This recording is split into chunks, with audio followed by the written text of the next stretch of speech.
Greetings and salutations. Cheryl here with Gate 352 of our book club. Today we're doing Psalm 137, which is entitled The Song of Captivity, and it is the saddest book in the Bible. It is believed to be set around 586 BC, when the Babylonian exile under King Nebuchadnezzar destroyed Jerusalem and Solomon's temple and took the Israelites into captivity in Babylon. This marked the end of the Davidic monarchy and plunged the people into spiritual and national crisis.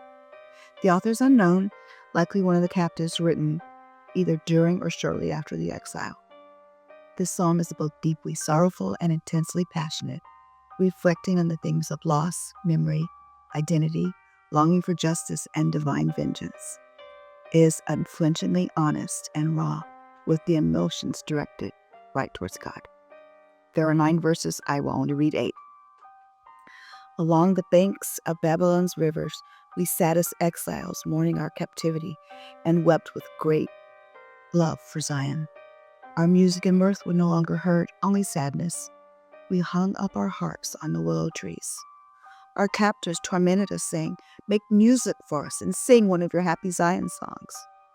But how could we sing the song of the Lord in this foreign wilderness? May my hands never make music again if I ever forget you, O Jerusalem.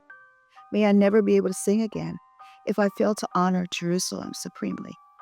And Lord, may you never forget what the sons of Edom did to us, saying, "Let's raise the city of Jerusalem and burn it to the ground."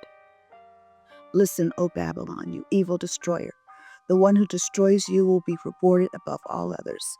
You will be repaid for what you have done to us.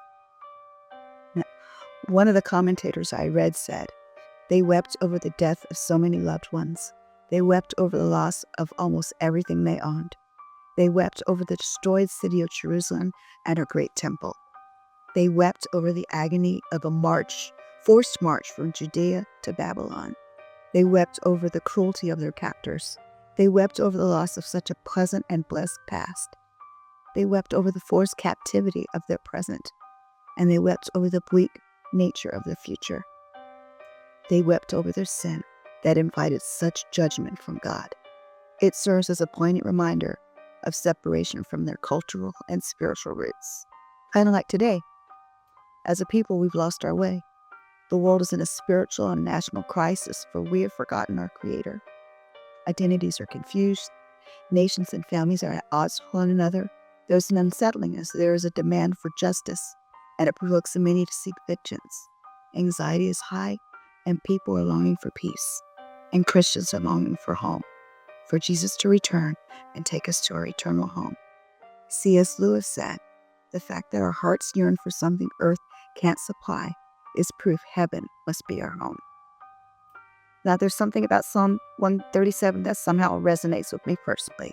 I remember a song I heard by the group Lamb, and it was called Rivers of Babylon. And I'm going to close with the last verse.